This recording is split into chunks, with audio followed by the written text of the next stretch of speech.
The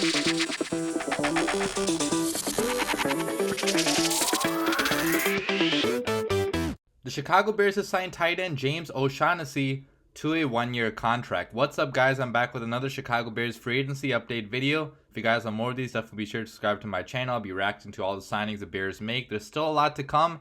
We only have 61 players on the roster right now. We have to get up to 90 for training camp. So still 29 more players we have to either draft or sign. So there's going to be a couple more of these signings coming up, maybe before the draft, maybe after the draft. And yeah, so we added some tight end depth in James O'Shaughnessy. This is now our fourth tight end on the roster. We have obviously Cole Kmet, Jesper Horsted. We signed Ryan Griffin from the Jets, and now we got James O'Shaughnessy. And this is a pretty decent, backup option, or maybe like a camp body. I can't guarantee he's going to make the roster, right? Because he hasn't really produced big time in the NFL so far. That's why he's coming to the Bears on a cheap, it is only a one-year contract. Not sure how much it's for, but presuming it's going to be, less than $1 million, not much risk on it at all. But yeah, if you look at O'Shaughnessy, he's a local kid. He went to Naperville for high school, went to Illinois State for college, which is pretty cool. So he's a hometown kid returning to his hometown team. He's 30 years old, so he's definitely past probably the prime of his career, but he's 6'4", weighs 245 pounds, so definitely a big, strong guy.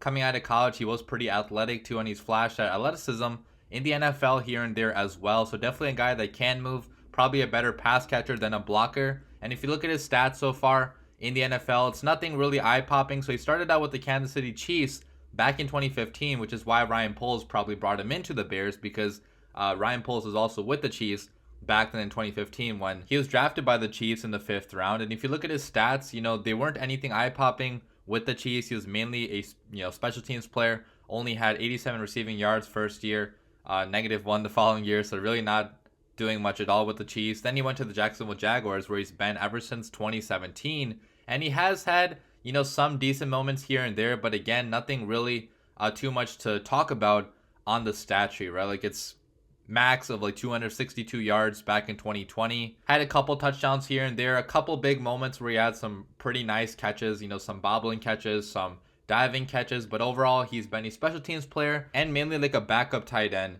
in the NFL. And I will say though that last year was going to be his best year in the NFL by far. He had 244 receiving yards in the first 7 games of the season, but unfortunately he got a season-ending injury after that, which is why he wasn't able to finish off the season. So he was on pace to go for over 500 receiving yards, which would have been pretty big for him, but he got injured. So maybe there's something to build off of with this guy. I know he is pretty old. He's 30 years old, and usually you don't play your best ball after the age of 30, but as a backup option in a system like Luke Getsy's that's going to rely on, athletic, bigger type of players, maybe he could be incorporated into this offense. Like, you really never know. It depends on training camp. It depends on preseason, if he has, big time plays that he's making every day in training camp. If he's flashing in preseason too, then maybe he could be the backup tight end behind Cole Kmet. I think that Cole Kmet is the only guy that I feel like is guaranteed a starting spot in this tight end room, simply because he probably has the most potential out of any of these guys. I know that Jesper Horsted also